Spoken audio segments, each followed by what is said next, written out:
Our research focuses on original polymers, their synthesis, characterization, and process for improved therapeutic outcomes in the field of drug delivery, diagnostic, tissue engineering, and medical devices.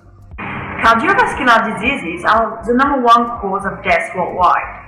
In CARDIOPATCH project, our objective is to create a bioactive nanofiber collagen assembly that will promote the myocardial regeneration after myocardial infarction.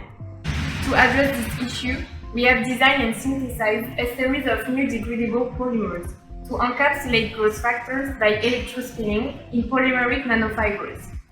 This nanofiber will play the role of reservoir to slowly release the growth factors and ensure extending bioavailability. So our main goal is therefore to select the best polymer to meet the specification in terms of delivery, mechanical properties, and also degradation.